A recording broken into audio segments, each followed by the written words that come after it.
Bom dia, pessoal do sexto ano. Vamos começar mais uma aula de ciências, tá certo? Espero que vocês estejam todos bem, com muita saúde, tá certo? Nós vamos começar a nossa aula com a correção da atividade da aula da semana passada, ou seja, do dia 13 de maio. Então, peguem os cadernos e acompanhem a correção, tá bom? Então, primeira questão diz assim: responda, letra A, o que é atmosfera? Então, a atmosfera é a camada de ar ou camada de gases que envolve a Terra. Letra B, de que ela é formada? De diferentes gases, como por exemplo, gás nitrogênio, gás oxigênio, gás argônio, gás carbônico e vapor de água, tá certo? Segunda questão, dos gases que constituem a atmosfera, o que usamos na nossa respiração é o gás oxigênio, vocês marcariam letra C. Terceira questão, em quantas camadas a atmosfera está dividida? Cite o nome dessas camadas. Ela está dividida em 5 camadas, que são troposfera, estratosfera, mesosfera, termosfera e exosfera, tá certo? Quarta questão, na camada mais próxima da Terra, a troposfera, os gases constituintes do ar existem em maior quantidade. A alternativa que completa corretamente a lacuna acima é troposfera, vocês deveriam ter marcado letra B, tá certo? Quinta questão, descreva as principais características das seguintes camadas da atmosfera.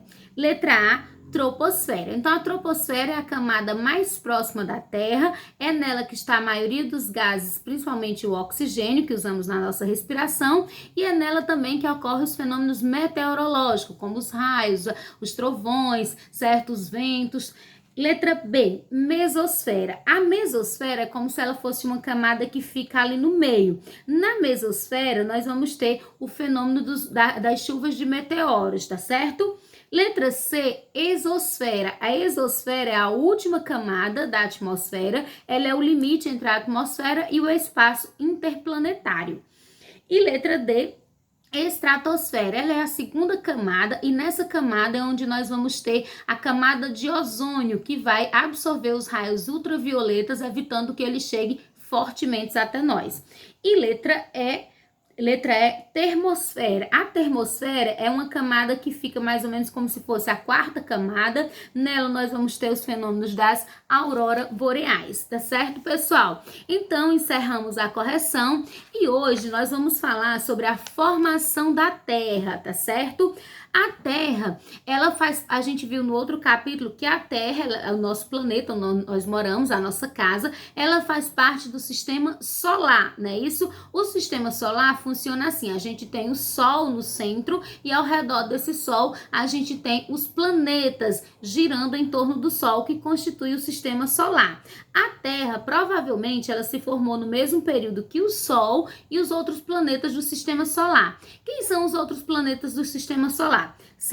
Na verdade, os planetas do sistema solar vão ser Mercúrio, Vênus, Marte, a Terra, que é o que nós moramos, Júpiter, Saturno, Urano e Netuno, tá certo? Então, uma das teorias para explicar o surgimento do sistema solar e o surgimento da Terra é que no local onde nós temos o Sol, existia uma estrela muito grande e essa estrela ela explodiu e após essa explosão, a massa dessa explosão, que essa teoria é chamada teoria do Big Bang significa grande explosão, então após essa explosão, essa massa foi se concentrando e originou o Sol e os planetas. O Sol, ele contém a maior parte da massa do sistema solar, ele tem 99% da massa do sistema solar. O outro 1% que sobra são a Terra e os outros planetas. Então, dessa forma, se formou o sistema solar, formou o Sol, né? Formou os planetas, os satélites naturais, que são as luas, os asteroides, os cometas e os outros corpos do sistema solar.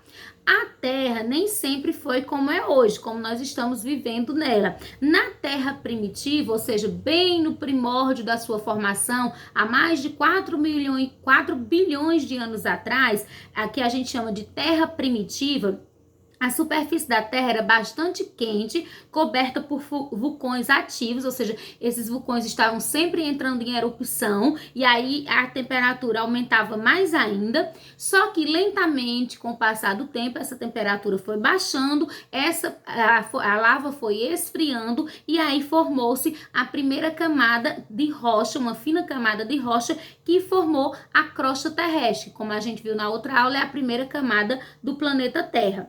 Ao longo desse resfriamento, formou-se a atmosfera primitiva, que é diferente da que nós temos hoje. Na atmosfera primitiva, por exemplo, não tinha gás oxigênio, tá certo? Tinha apenas hidrogênio, gás metano e outros gases. Com o passar do tempo, a água que foi resfriando, ela foi se acumulando e formou os oceanos. E essa questão da formação da água, da presença da água no estado líquido, é uma condição fundamental para a existência da vida na Terra. Na verdade, para a existência da vida na Terra, 3 coisas são fundamentais: água no estado líquido, né? A água no estado líquido e a presença do gás do oxigênio, né? E a presença da atmosfera que retém esse calor, evitando que a temperatura da Terra fique muito baixa. Tá certo? Existem várias hipóteses para explicar o surgimento da água na Terra. Alguns cientistas dizem que ela surgiu do interior dos vulcões, quando ele entrava em erupção, ele continha também água, que depois resfriou e ficou no estado líquido. Outros cientistas dizem que a água que chegou no planeta Terra, ela veio acumulada dentro de cometas e asteroides de gelo que vieram do espaço e caíram no planeta Terra. E aí depois elas chegaram no estado sólido, depois descongelaram e ficaram no estado líquido, formando os oceanos que nós temos hoje, tá certo? Então, pessoal, por hoje era só, né? Isso, eu vou passar para vocês a atividade. Vocês já sabem que a atividade vocês devem copiar as perguntas, resolver, mandar a foto da atividade com perguntas e respostas resolvidas no meu PV até quarta-feira. Lembrando que a atividade ela vai valer frequência e ponto para ajudar na avaliação. Então não deixem de fazer. E qualquer dúvida, pessoal, é só me chamar. Estou disponível de 7 às 5 horas para tirar qualquer dúvida que vocês tenham. É só me chamar no PV, tá bom? Tchau, um abraço para todos vocês.